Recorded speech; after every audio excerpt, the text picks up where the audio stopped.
नमस्कार, मैं हूं आपके साथ पूर्वी राय और आप देख रहे हैं तक्षशित न्यूज।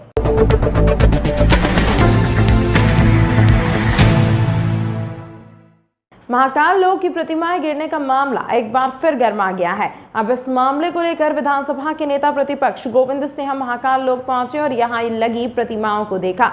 गोविंद सिंह ने भाजपा सरकार पर गंभीर आरोप लगाते हुए कहा कि कमलनाथ सरकार ने 300 करोड़ रुपए की महाकाल विस्तार की योजना बनाई थी, जिसे भाजपा सरकार ने 850 करोड़ रुपए कर दिया। महाकाल लोक में निम्न स्तर की मूर्तियां लगाई गई हैं, यह महापाप है। इसकी सर्वोच्च या उच्च न्यायालय के न्यायाधीश से जांच होनी चाहिए। इस दौरान कांग्रेस विधायक महेश परमार, रामलाल मालवीय, जिला कांग्रेस अध्यक्ष कमल पटेल सहित कांग्रेस नेता व कार्यकर्ता मौजूद रहे। विश्व के सनातन धर्म के इतिहास में महाकाल उज्जैन, जो हमारे ज्योतिर्लिंगों में सबसे प्रमुख ज्योतिर्लिंग महाकाल उज्जैन है, इसके साथ जब कमलनाथ जी सरकार थी, मैं भी मंत्रिमंडल सदस्य था, यहाँ 300 करोड़ के महाकाल विकास की योजना बनाई।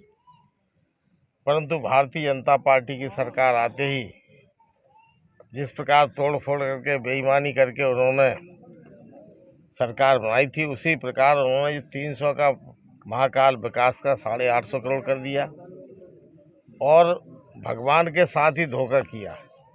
हमारे सप्तऋषियों की मूर्तियां, जो मूर्ति लगाई हैं, वो इतने निम्न स्तर की, घटिया स्तर की लगाई। हमारी मांग है और शुरुआत से कर रहे हैं कि इसके लिए सर्वोच्च न्यायालय या उच्च न्यायालय के माननीय वर्तमान न्यायाधीश से जांच कराई जाए।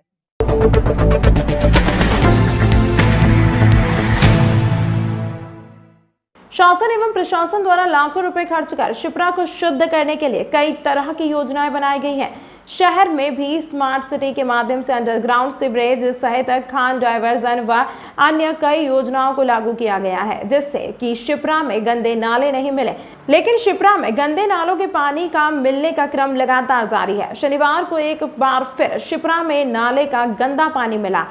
दरअसल मौसम अचानक हुए बदलाव के चलते लगातार हो रही बारिश से पूरा शहर तरबतर हो गया और इस बारिश से शहर के नदी नाले उफान पर आ गए और निगम की रामगढ़ सहित आसपास के क्षेत्रों के सभी नालों से गंदा पानी धड़ल्ले से शिप्रा नदी में मिलता रहा। हालांकि निगम आयुक्त ने त्वरित कार्यवाही करते हुए इन बरसाती नालों को शिप्रा में मिलने से रोकने की कवायद प्रारंभ कर दी है।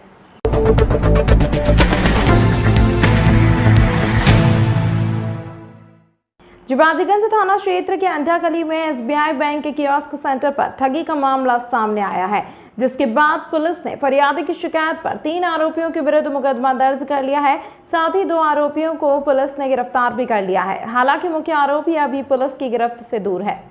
जिबाजीगंज थाना प्रभारी गगन बादल ने जानकारी देते हुए बताया कि एसबीआई बैंक के अंडा गली स्थित कियोस्क सेंटर पर लगातार 1 वर्ष से उपभोक्ताओं के साथ ठगी की जा रही थी। 96 आवेदकों ने कियोस्क सेंटर संचालक के विरुद्ध धोखाधड़ी करने की शिकायत की थी। मामले की जांच करवाने के बाद आरोपी के विरुद्ध प्रकरण दर्ज कर लिया है। पता चला है कि 46,47,783 रुपए का गबन कियोस्क सेंटर संचालक विशाल खान और संचालक की पत्नी द्वारा किया गया। पुलिस ने मुख्य आरोपी की पत्नी को गिरफ्तार भी कर लिया है, तो वहीं मुख्य आरोपी विशाल खान पुलिस गिरफ्तार से दूर है। अंडा गली स्थित एसबीआई के कियोस्क सेंटर पर जब उपभोक्ता रुपए निकालने पहुंचते थे, तो संचालक द्वारा उनके खाते से धोखाधड़ी करते हुए अधिक राशि निकाल ली जाती थी। इसी तरह 46,47,000 से अधिक की राशि का गबन करने के बाद कियोस्क सेंटर संचालक ने पिछले 1 माह से सेंटर को बंद कर दिया है। सर, मेरे पति के स्वर्ग के 2 लाख रुपए आए थे उस खाते में। फिर मैं 10 अप्रैल को आए थे उनके पैसे, संबल योजना के 2 लाख रुपए। तो मैं 10 अप्रैल को चेक करने गई थी। जब उनने बोला कि हाँ 2 लाख रुपए आ गए, तो मैंने उनसे बोला सर मुझे 50,000 निकाल के दे दीजिए। तो उनने बोला कि 50,000 एक बार में नहीं निकलेंगे, आपको 2-3 बार आना पड़ेगा। तो हमने 20,000 निकाल लिए। फिर हम 11 तारीख को गए जब 20,000 निकाल लिए।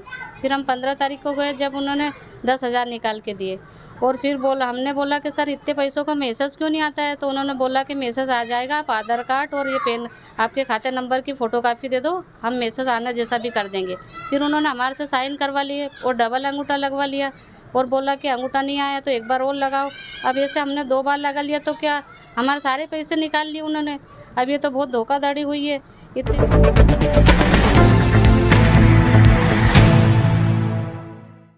मध्य प्रदेश विधानसभा चुनाव की तारीख जैसे जैसे नजदीक आ रही है वैसे वैसे दोनों पार्टियों ने अपनी ताकत झोंक दी है।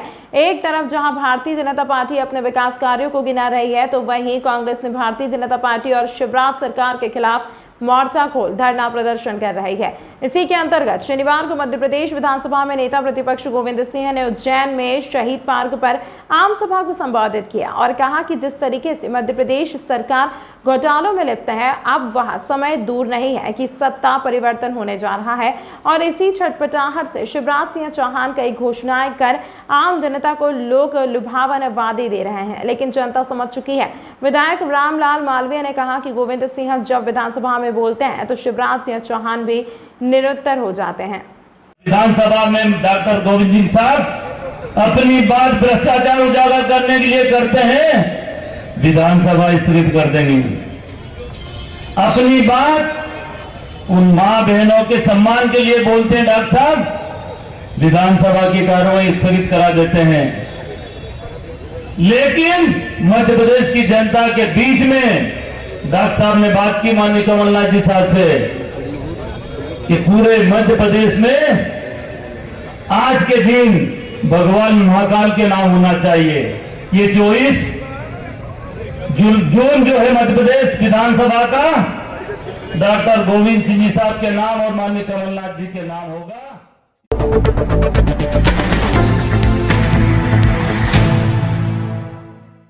जिले के किसान सोयाबीन की बोवनी 4 इंच वर्षा होने के बाद ही करें, साथ ही 70% अंकुरण क्षमता वाला सोयाबीन बीज का ही उपयोग करें। कृषि विभाग ने किसानों के लिए एडवाइजरी जारी की है। उप संचालक कृषि आरपीएस नायक ने बताया कि जिले में खरीफ मौसम में सोयाबीन फसल की बुआई मुख्य रूप से की जाती है। भारतीय सोयाबीन अनुसंधान संस्थान इंदौर की अनुशंसा के आधार पर कृषि विभाग द्वारा जिले के किसानों को महत्वपूर्ण सलाह दी गई है। सलाह के अनुसार वर्षा के आगमन पश्चात सोयाबीन की बोवनी हेतु मध्य जून से जुलाई के प्रथम सप्ताह का उपयुक्त समय है। नियमित मानसून के पश्चात लगभग 4 इंच वर्षा होने के बाद ही बुवाई करना उचित होता है। मानसून पूर्व वर्षा के आधार पर बोवनी करने से सूखे का लंबा अंतराल रहने पर फसल को नुकसान हो सकता है। स्वयं के पास उपलब्ध बीज का अंकुरण परीक्षण कर लें। कम से कम 70% अंकुरण क्षमता वाला बीज बुआई के लिए रखें। यदि आप बाहर कहीं और से उन्नत बीज लाते हैं तो विश्वसनीय संस्थान से बीज खरीदें।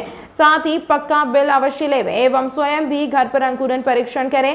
किसान भाई अपनी जोत के अनुसार कम से कम 2-3 किस्मों की बुआई करें।